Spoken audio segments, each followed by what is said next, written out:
Hi hello ನಮಸ್ತೆ. ಗಾಂಧಿ ಜಯಂತಿಯ ಶುಭಾಶಯಗಳು. ನಿಮ್ಮ ಸ್ಲಿಮ್ ಬಾಯ್ ಶೆಟ್ಟಿ.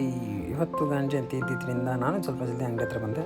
ನೋಡಿ, ಇವ್ರು ಗುರೂಜಿ ಅಂದ್ಬಿಟ್ಟು ಪ್ರತಿ ವರ್ಷ ಗಾಂಧಿ ಜಯಂತಿಗೆ ಎಲ್ಲರಿಗೂ ಚಾಕ್ಲೇಟ್ಸ್ ಹಂಚ್ತಾರೆ. ಪ್ರತಿ ವರ್ಷ ನಾನು ನೋಡ್ತಾ ಇದ್ದಾಗಿಂದ ಹಂಚ್ತಾ ಇದ್ದಾರೆ, ಪ್ರತಿ ವರ್ಷ ಹಂಚ್ತಾರೆ. ಇವ್ರಿಗೊಂಥರೇನೋ ಮೈಂಡ್ ಸೆಟ್ ನೋಡಿ, ಅವ್ನು ಗಲಾಟೆ ಮಾಡ್ತಾ ಇದ್ದಾನೆ, ನನಗೆ 2 ಕೊಡು 3 ಕೊಡು ಅಂತ. ಎಲ್ಲ ಕಾಮನ್ನಾಗಿ ನಮ್ಮ ಹುಡುಗ್ರೆ.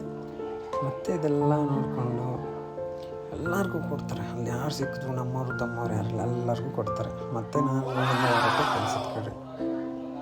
ಕೆಲ್ಸದ ಕಡೆ ಹೊರಟು ಮತ್ತೆ ನಾನು ಐಟಮ್ ಬೇಕಾಯಿತು. ಮಾನೂರು ಕಡೆ ಬಂದೆ. ಮಾನೂರು ಬಂದರೆ ಅಲ್ಲಿ ಏನು ರ್ಯಾಲಿ ಥರ ಆಡ್ತಾಯಿದ್ರು ಪ್ರತಿ ಸ್ಕೂಲು MLA ಮತ್ತು ನಾನು ಕೆಲಸ ಕಡೆ ಹೊರಟೆ. ಇವತ್ತು ಈ ಕೆಲಸ ನಾನು ಮಾಡಿದ್ದು ಡಿಸೈನ್ಸು ಎಲ್ಲ. ಮತ್ತು ಸಂಜೆ ಮನೆ ಕಡೆ ಬಂದೆ. ಮಳೆ ಬೇರೆ ಬಂದಿತ್ತು, ರೋಡ್ ಬೇರೆ ಚೆನ್ನಾಗಿಲ್ಲ, ಎಲ್ಲ ರಚ್ಚು ನಮ್ಮ ಕಡೆ ಸ್ವಲ್ಪ ಆಲ್ಮೋಸ್ಟ್ ಇದು ಹಳ್ಳಿ